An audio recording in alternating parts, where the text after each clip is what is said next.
+2 കെമിസ്ട്രിയിലെ solutions എന്ന ചാപ്റ്ററിലെ colligative properties എന്ന ടോപ്പിക്കാണ് നമ്മൾ പഠിച്ചുകൊണ്ടിരിക്കുന്നത്. അതിൽ തന്നെ ആദ്യത്തെ 2 കൊളിഗേറ്റീവ് പ്രോപ്പർട്ടീസ് നമ്മൾ പഠിച്ചു കഴിഞ്ഞു.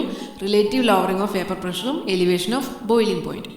അടുത്തതായി നമ്മൾ പഠിക്കാൻ പോകുന്നത് ഡിപ്രഷൻ ഓഫ് ഫ്രീസിംഗ് പോയിന്റ് എന്ന കൊളിഗേറ്റീവ് പ്രോപ്പർട്ടിയാണ്.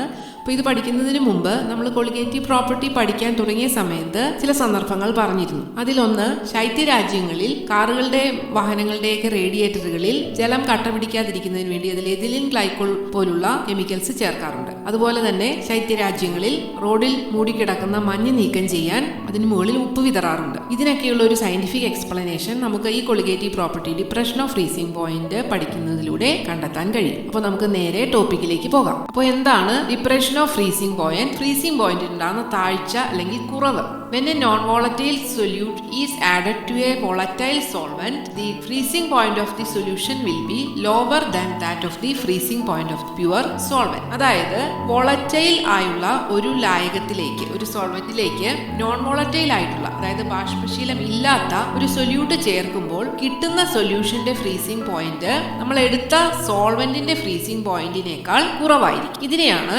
ഫ്രീസിംഗ് പോയിന്റിനുണ്ടാകുന്ന താഴ്ച അല്ലെങ്കിൽ ഡിപ്രഷൻ ഓഫ് ഫ്രീസിംഗ് പോയിന്റ് എന്ന് പറയുന്നത്. ഇനി സൊല്യൂഷന്റെ ഫ്രീസിംഗ് പോയിന്റ് എങ്ങനെയാണ് കുറയുന്നത് നോക്കാം. അതിനുവേണ്ടി നമുക്ക് ഫ്രീസിംഗ് പോയിന്റ് എന്താണെന്ന് പഠിക്കേണ്ടതുണ്ട്. The temperature at which the vapour pressure of the substance in liquid phase is equal to its vapour pressure in the solid phase. ഇതാണ് ഫ്രീസിംഗ് പോയിന്റിന്റെ ഡെഫിനിഷൻ. അതായത് ഒരു പദാർത്ഥത്തിന്റെ ദ്രാവകാവസ്ഥയിലുള്ള വേപ്പർ പ്രഷറും അതിന്റെ തന്നെ ഖരാവസ്ഥയിലുള്ള വേപ്പർ പ്രഷറും തുല്യമാകുന്ന താപനിലയെയാണ് നമ്മൾ അതിന്റെ ഫ്രീസിംഗ് പോയിന്റ് എന്ന് പറയുന്നത്. അപ്പോൾ നമ്മൾ ആദ്യത്തെ കൊളിഗേറ്റീവ് പ്രോപ്പർട്ടി പഠിച്ചപ്പോൾ പറഞ്ഞു, ഒരു നോൺ വോളറ്റൈൽ സൊല്യൂട്ട് വോളറ്റൈൽ സോൾവെന്റിലേക്ക് ചേർക്കുമ്പോൾ കിട്ടുന്ന സൊല്യൂഷന്റെ വേപ്പർ പ്രഷർ കുറയുന്നു എന്ന്. വേപ്പർ പ്രഷർ കുറയുമ്പോൾ തൽഫലമായി ഫ്രീസിംഗ് പോയിന്റ് കുറയുന്നു. അതായത് when vapor pressure decreases, freezing point decreases. അപ്പോൾ അതുകൊണ്ടാണ് ഒരു വോളറ്റൈൽ സോൾവെന്റിലേക്ക് നോൺ വോളറ്റൈൽ സൊല്യൂട്ട് ചേർക്കുമ്പോൾ കിട്ടുന്ന സൊല്യൂഷന്റെ ഫ്രീസിംഗ് പോയിന്റ് കുറയുന്നത്.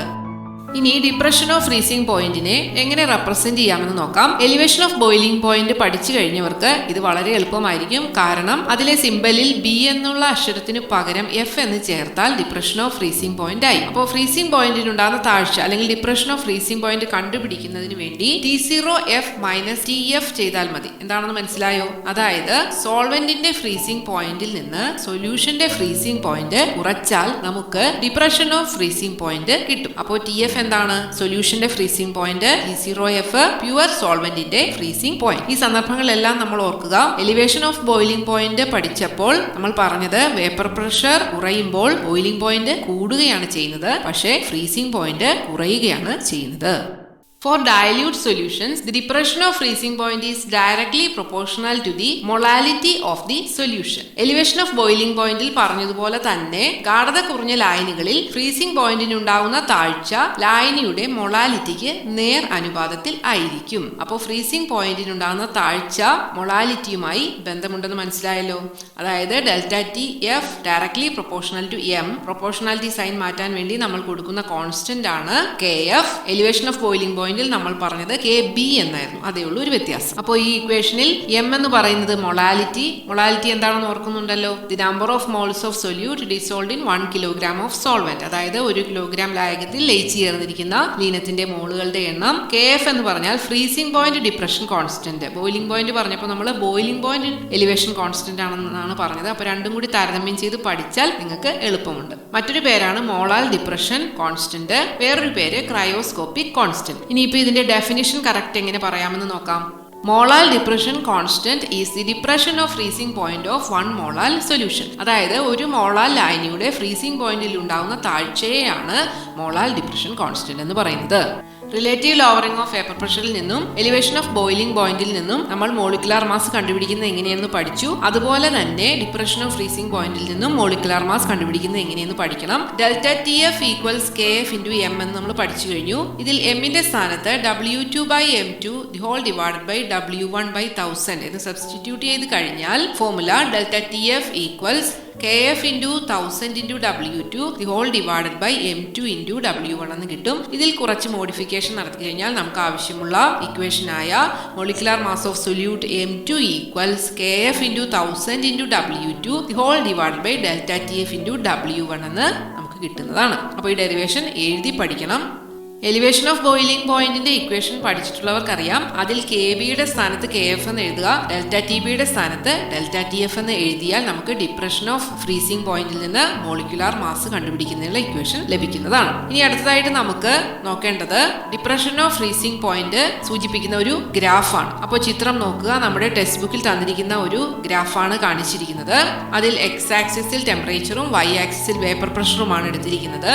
ഇനി ലിക്വിഡ് സോൾവെന്റിനെ സൂചിപ്പിക്കുന്ന കർവ് നോക്കുക. ഇതിന്റെ വേപ്പർ പ്രഷർ ടെമ്പറേച്ചർ കുറയുന്നതിനനുസരിച്ച് കുറഞ്ഞ് ഫ്രോസൺ സോൾവെന്റിന്റെ വേപ്പർ പ്രഷർ കർവിൽ മുട്ടുന്ന പോയിന്റ് നോക്കുക.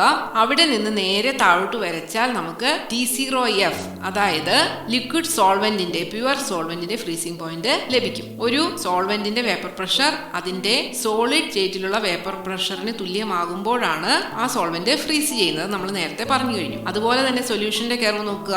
സൊല്യൂഷന്റെ വേപ്പർ പ്രഷർ കർവ് ഫ്രോസൺ സോൾവെന്റിന്റെ വേപ്പർ പ്രഷറിന് തുല്യമാകുന്ന പോയിന്റിൽ നിന്ന് നേരെ താഴേക്ക് വരയ്ക്കുക.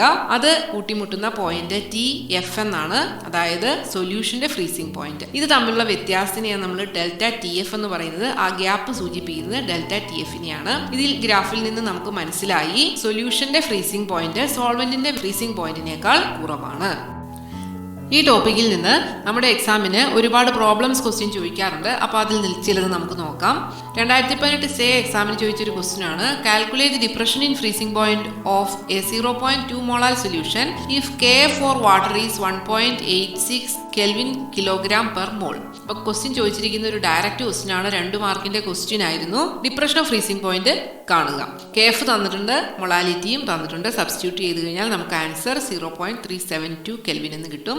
അടുത്തത് മാർച്ച് 2019 ചോദിച്ചൊരു ക്വസ്റ്റ്യൻ ആണ്. ഇത് നമ്മുടെ എക്സസൈസിൽ 220 എന്ന ക്വസ്റ്റ്യൻ ആണ്. ക്വസ്റ്റ്യൻ നോക്കാം. A 5% solution by mass of cane sugar in water has freezing point of 271 kelvin. Calculate the freezing point of 5% glucose in water ഈ freezing point of pure water is 273.15 kelvin. അപ്പോൾ ഇനി ഇത് ചെയ്യുന്നത് എങ്ങനെയാന്ന് നോക്കാം. ഇതൊരു 3 മാർക്കിന്റെ ക്വസ്റ്റ്യൻ ആണ്. അപ്പോൾ അതിനനുസരിച്ച് അതിന്റെ സ്റ്റെപ്പും കുറച്ച് കൂടുതലുണ്ട്. അപ്പോൾ ആദ്യം നോക്കാം.